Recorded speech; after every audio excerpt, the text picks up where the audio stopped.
beat the mind 100 times in the morning with a stick and 100 times in the evening with a shoe. Huh? Keep that mind in line, because the mind is a rascal and it will cheat you. It will cheat you by saying, this Krishna is another cheating business, and this will fail. But no, Krishna is not cheating. We are the ones who are cheating. The mind is the one who is cheating, trying to draw a comparison between two things that are not comparable at all. So this is how we have to approach when we reach these deep emotional feelings in the advanced stages of chanting.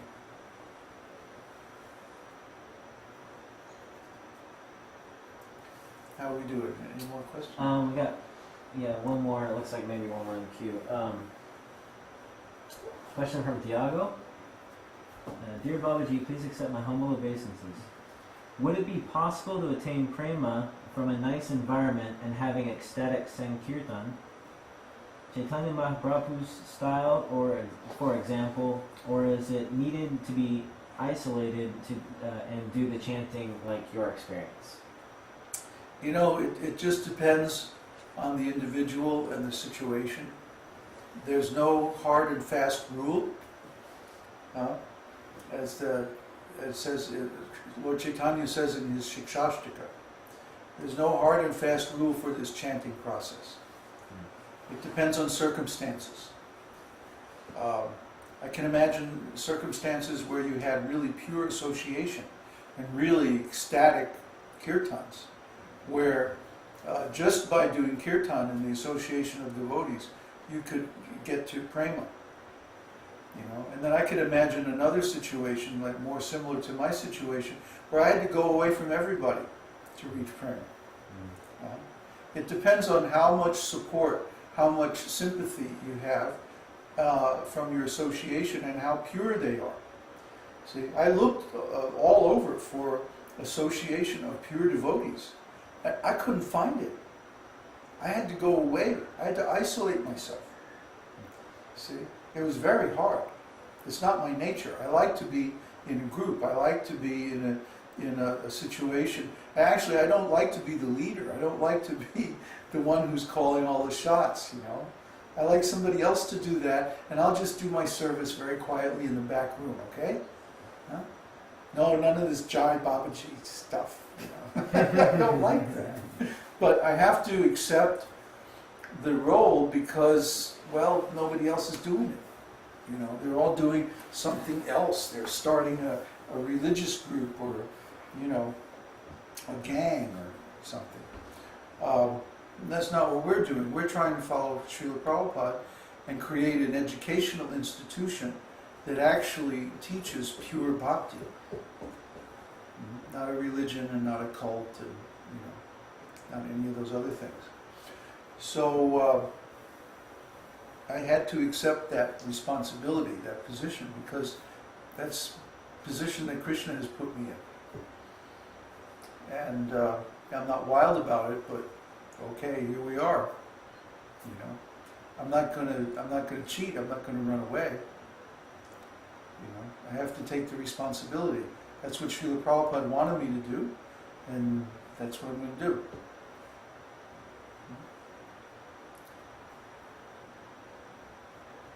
What's next? That's it. That's it. Great. What? Okay.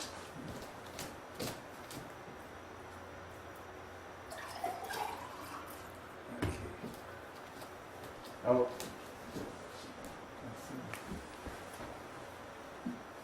Came up. They always do that, huh? I'll get the kartals on, I'll get the drum in my lap, get it all tuned up, and then come up with one last question. Okay. This is from Keshav. New student? Sometimes it looks like to decrease our service and manage our quality of service. I have experienced. Could you please explain the is sometimes fall down could be Krishna's plan. Please forgive me for my mistakes. Did you get that? Not quite sure I Okay. understand the question, Okay, let me see if I can read it. but in general, we emphasize quality of service over quantity. And the reason is that Krishna is satisfied by the purity of our devotional service. Chanting Krishna's name purely one time is enough to satisfy Krishna. And why then do we chant again and again and again and again? Well, it's because our mind is full of so many impressions of material quality. And to counteract those, we want to fill it with impressions of spiritual quality. So we chant so many mantras, so many holy names, over and over and over again. That doesn't mean that quantity can substitute for quality. You see? Like, it's far better to distribute one book to someone who's really interested and is going to read it and who is going to follow up on it and actually put that knowledge into practice. Better to distribute one book like that than to distribute 100 books to people who will just throw them away and never read them. See? It's better to have one disciple who goes on to become fully self-realized than to have 10,000 disciples who are just all very low level. You see? More good will come out of that one disciple than out of so many low-class disciples. So, in general, because we take the big view, see, we take the long-term view, that if we can have one temple that's really first class, and that is really run the way Srila Prabhupada would like it, that is much better than having 100,000 temples that are all like, some little Indian street temple where, nobody really takes much care. Better to have one temple where the full teaching and the full realization is expressed and the full process is available. Now, if you're in a situation where you have accepted a wrong point of view that quantity of service is better than quality,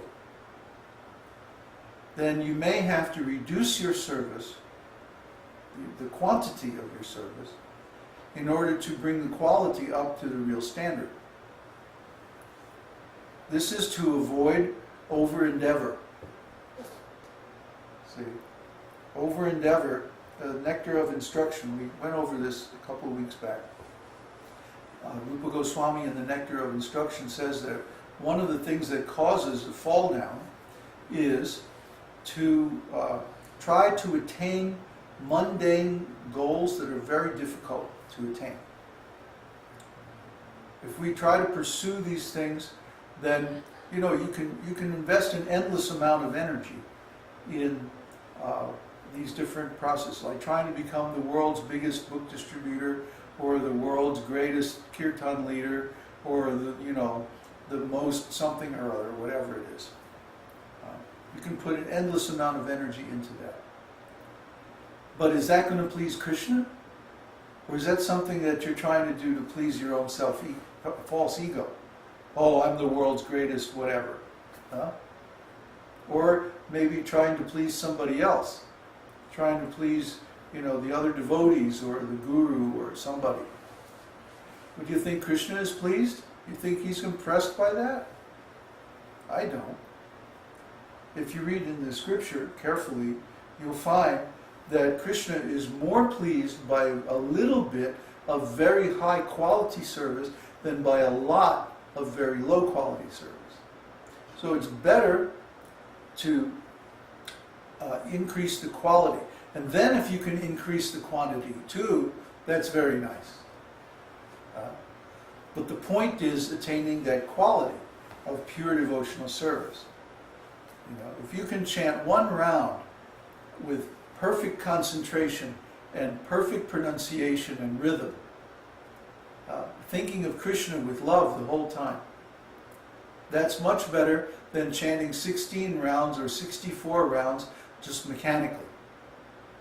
Far better. Because once you attain that standard of quality, then you can gradually increase. But we also see that to attain that standard of quality requires some experience. You can't just walk in off the street and start immediately chanting perfect mantras and like that. So there's also some benefit to doing some quantity of service. Srila Prabhupada recommended that we chant 16 rounds. Why? Because by chanting, that takes about 2 hours a day, 2.5 hours, depending on your speed.